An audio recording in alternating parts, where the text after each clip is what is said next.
Today we're going to be reading from Esther chapter 6, verse 14, through chapter 7, verse 10.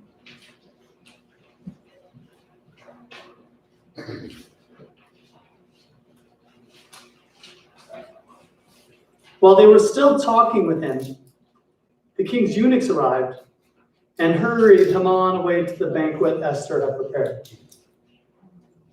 So the king and Haman went to dine with Queen Esther, and as they were drinking wine on the second day, the king again asked, Queen Esther, what is your petition? It will be given you. What is your request? Even up to half the kingdom, it will be granted. Then Queen Esther answered, If I have found favor with you, O king, and if it pleases your majesty, grant me my life. This is my petition, and spare my people. This is my request. For I and my people have been sold for destruction and slaughter and annihilation. If we had been merely sold as male and female slaves, I would have kept quiet, because no such distress would justify disturbing the king. King Xerxes asked the queen, Who is he? Where is the man who has dared to do such a thing? Esther said, The adversary, an enemy, is this vile Haman. Then Haman was terrified before the king and queen.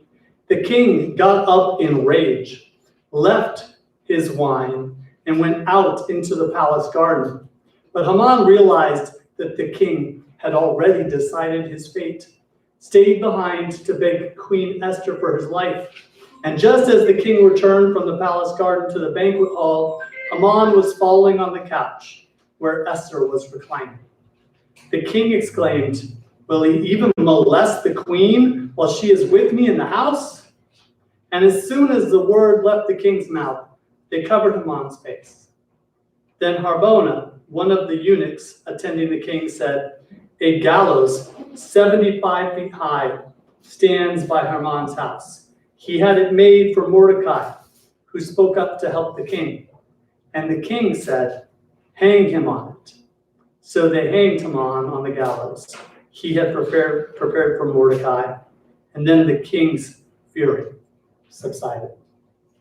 This is the word of the Lord. Thanks be to God. But there's disagreement over hanged or impaled. Impaled sounds significantly worse, I have to tell you. I think it's probably impaled. I think we went with hanged just because it's a little less gruesome, but both are pretty bad. So here we have in Esther 6:14 through 7:10 today, and things are getting crazy. By the way, Esther could easily be turned into one of those Venezuelan telenovelas or Spanish soap operas. It reminds me a lot of a show that someone in my house was watching for a while called Jane the Virgin. Lots of swings of emotion. Every verse or so. You have powerful, rich, drunken men. You have beautiful women, corrupt politicians, and death on the horizon. It would probably end every episode with, next week, tune in to find out what happens to Esther and her uncle Mordecai and Haman's family. So if you're new to this Esther series, let me catch you up. There's King Xerxes, the drunken, powerful, crazy king of the Persian Empire. He deposed his first wife and got a second wife. Her name is Esther. His right-hand man is a guy named Haman. Haman loves power, attention, fame, and glory.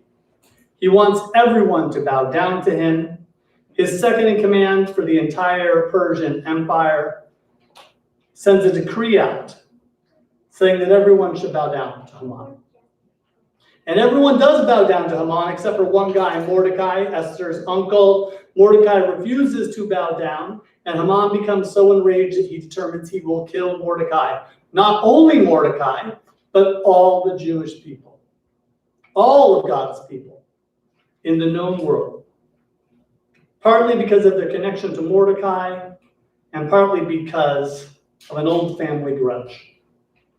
Esther finds out about this, but no one knows she's Jewish. So at this dramatic point in the story, what's going to happen? Everything is sort of culminating in this moment, seeking some sort of resolution. And so we pick up in Esther 6:14 where it says, while they were still talking with him, the king's eunuch arrived and hurried Haman away to the banquet Esther had prepared. Esther is hearing the death sentence has been issued, and she is now demonstrating faith in God. Before that, not much attention to her faith or God. She's slowly growing in her faith in God. She's a maturing Jewish woman, acting every single day in an increasingly godly way, which serves as a reminder to all of us, by the way, those of us who find ourselves on the wrong path, or more often than not on no path at all, that there's hope. And that there's always a pathway that leads back to God. And as Esther is growing, she's maturing, and she decides she needs to find a way to use this position of influence she has that God has given her. So as queen, she knows she needs to do something to save God's people. So she throws a banquet, and she invites King Haman, her enemy. And over the course of the night, the king asks, what can I do for you? And she says, just come back to another party. Because she realizes it's not time yet. So she throws another banquet. And with every minute, God's people are closer to that preordained date that was set for their death. The Bible says in 1 Peter that God is not slow, but that he is patient. And Esther here is not moving slow. She's being patient. And so the king and Haman went to Queen Esther's banquet. And the king said to Esther, what is your wish? What do you want, Queen Esther? It shall be granted to you. What is your request? Even to the half of my kingdom. He's very braggy. No way he gives her half the kingdom. Just saying. But he keeps asking her, you said you wanted something. What do you want? Then Queen Esther answered, and I want you to hear her say this in a very respectful tone. If I have found favor in your sight, O king, and if it pleases the king, let my life be granted me for my wish, and my people for my request. And what she says essentially is, what I want is to not be murdered. Do you think he saw that coming? How many of you think he was anticipating she wanted some sort of lavish gift? A nice holiday, a fancy home for her family, maybe some land for her brother. There was no brother. Something for her uncle. What do you want? He says. I don't want to be murdered, is her response. She's been silent and now she's finally speaking. She's been passive, now she's active. This is a woman growing in faith, and faith is demonstrated often in courageous, truthful action. And she's doing that. And she goes on to say, for we have been sold, I and my people, to be destroyed, to be killed, to be annihilated. He'd had a few drinks. She's really driving home the point here. They're trying to kill me. If we had been sold merely as slaves, men and women, I would have been silent, for our affliction is not compared with the loss to the king. So essentially, if we had been sold off as slaves, I would have said nothing because the king's money is more important than my people. It's a big statement. I wouldn't trouble you with something as minor as the enslavement of an entire race. But this is bigger than that. Esther is not a woman who's made a lot of requests. And she even presents her request as, it's a very, very important. It's actually more important than us being enslaved. And she gets the king's attention.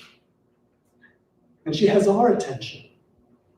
What could be a more pronounced crisis than the enslavement of an entire people? And then King Xerxes says to Queen Esther exactly what she wants him to say. Who is he and where is he who has dared to do this? The king is angry.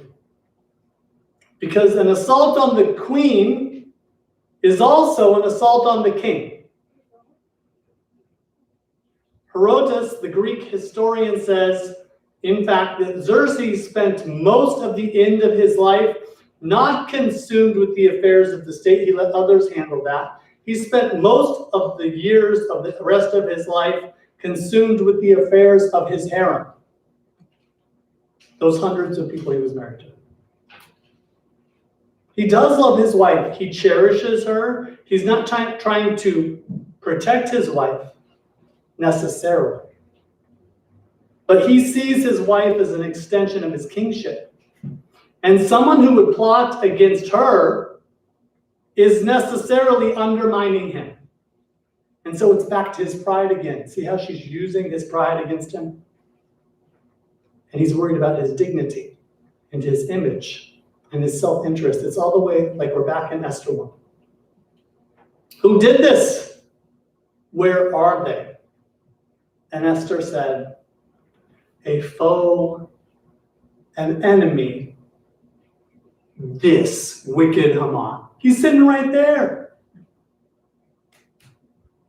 Which if this was a Venezuelan telenovela or a Spanish soap opera, this is definitely where the episode would end, with Esther pointing at Haman and with the organ music starting to kick up. And the announcer would say, next week, tune back in to find out the fate of Haman. But we don't have to wait. It's a bad day to be Haman. A bad day to be Haman. By the way, don't feel bad for him. He did it to himself. Already today, he's had to parade his enemy through the streets, announcing his awesomeness. Here's the man who pleases the king. And then he rushes home to tell everyone how bad of a day he's had. And then he goes out to his party.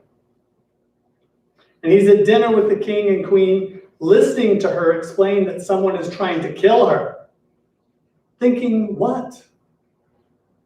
Someone's trying to kill the queen? That's crazy. The king is not going to like that.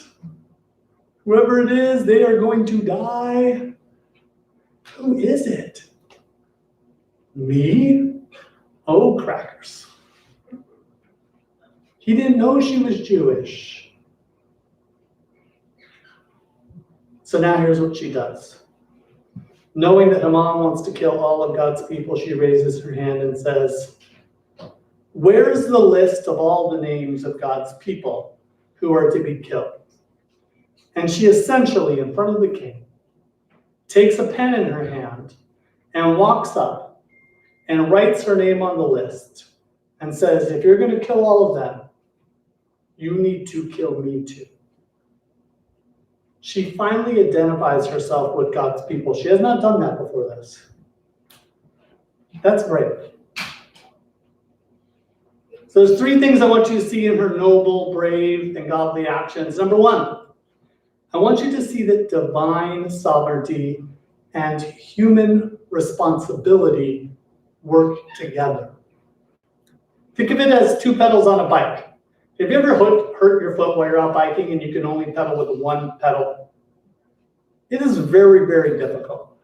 You have to try to push down and sort of pull up on the backswing. It really is not meant to work that way. It takes two people pushing forward for the bike to work right. You do your part, God's going to do his part. You give what he asked you to give, he's going to ask everybody else to give. God pushes down the other side. And God is at work in the story of Esther. And part of his work is through Esther and Mordecai. And even the king. And they're working with God, taking turns pushing down their side of the pedal. God gives power, number 2, to his people so they might serve those who are powerless. God gives us power so that we might assist those who are powerless. In this situation, God's people are truly powerless. But Esther has power. She is the one person in the community of God's people that has access to the king, can speak to the king as the queen has any power. And she uses it not like Haman to indulge herself, but she uses it in such a way as to speak up for those that have no voice and to give power to those who are powerless. We're called to do the same. Number 3, you'll notice that God calls for us to take care of God's people first. Yes, we want to love the whole city and serve the whole city and do good for all of the people, because everyone is made in the image and likeness of God and they're loved by God. All true. But God's people first. It's like a family. You love your neighbors, but you don't take dinner over to them first before you feed your own kids. And sometimes what happens with Christians is we get so excited about other people and other things that we miss God's people that are already part of our family. It says in Galatians 6:10, let us do good to all people, especially to those who belong to the family of believers. Please keep helping others. Take care of your family, then help others. And that's what Esther does. She's the queen of Persia. She cares about all the people that live in her nation, but she's particularly concerned about God's people first. Who's going to protect them? Who's going to serve them? Who's going to fight for them? And then it says in Esther 6-7, then Haman was terrified. Imagine you're Haman. You're the second most powerful man in the most powerful nation on the earth. You can make a case that he's the second most powerful man on earth. He's so powerful that for just some bucks that didn't even seem to bother him giving up, he was going to kill an entire race of people. And he just found out, just now, that also includes the queen. And he's terrified. Because when he's angry, Xerxes is a force to be reckoned with. And the king got up in rage, left his wine. This guy does not do that. And went out into the palace garden. But Haman stayed to beg for his life from Queen Esther. For he saw that harm was already determined against him by the king. He could see it on the king's face. You notice, by the way, at no point is he actually sorry for the fact that he was about to kill all these people. All he's really worried about is what's going to happen to him. Who is this man that wants to destroy my wife? It's that man.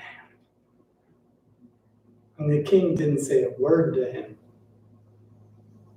He looked at him, and Haman saw a furious wrath in his eyes, and he realized he was a dead man. So the king goes out in the garden to collect his thought. And what's the king going to do? And it says, just as the king returned from the palace garden to the banquet hall, Haman was falling on the couch where Esther was reclining. And the king said, will he even molest the queen while she is with me in the house? Just a little bit of recap. No one's allowed to be on the same couch as the queen, ever. Except for the king. By the way, that's not some bad personal life advice either. Stay in separate seats, right? You all have heard about a couple of people in politics recently who've gotten in trouble for announcing that they don't do meetings individually with people of the opposite sex. Brilliantly smart of all of them. Forget what anyone's saying.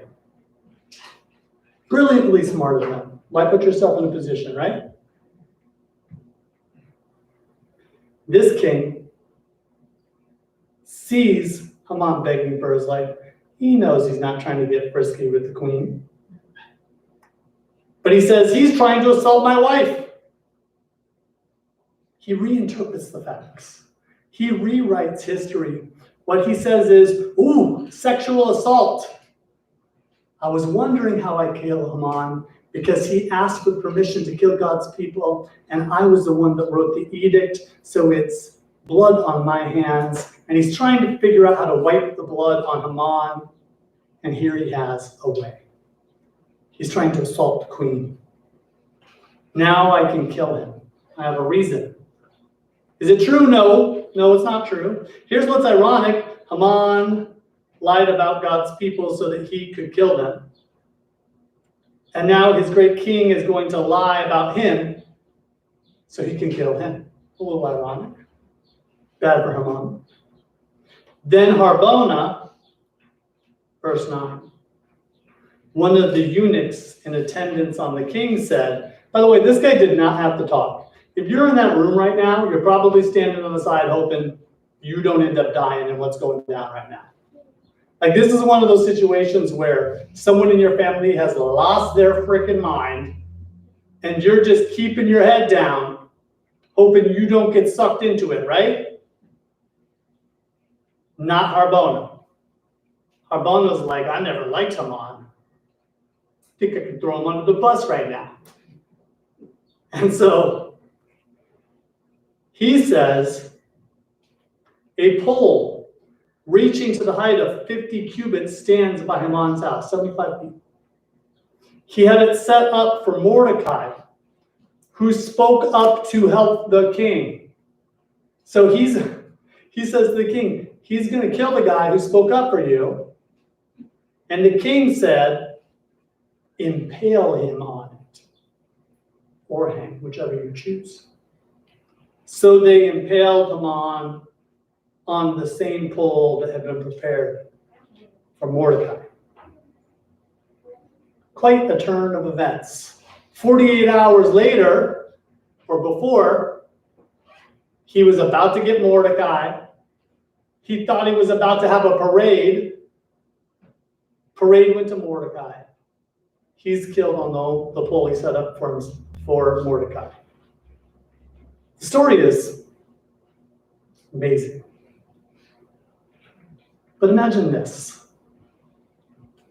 Imagine the moment where King Xerxes looked at Haman and said, take this man and crucify him now. Imagine if in that moment, Mordecai or Esther had walked over to Haman and said, I forgive Haman, and I love Haman. And King Xerxes, I will take his place. I will be impaled on that pole for him, my enemy, so that he can become one of God's people. That would have been amazing. That's not what happened. In fact, there's nowhere in the Bible that happened until Jesus came along. Because that's what Jesus did. That's what Jesus is better at doing than anyone else. Jesus is better at being a forgiving human than any of us. Jesus is willing to pay the cost of each and every one of your sins, no matter how egregious they are, even though he has never done anything wrong. We are Haman. And either we die for our sins or Jesus dies for them. Either the wrath of the king is abated through our punishment, or the wrath of the king is abated through Jesus. So when we come to this table today, do not forget for one moment the price that was paid for you to be here, free from the consequences of sin. And for you to live your life knowing that you will be forgiven and that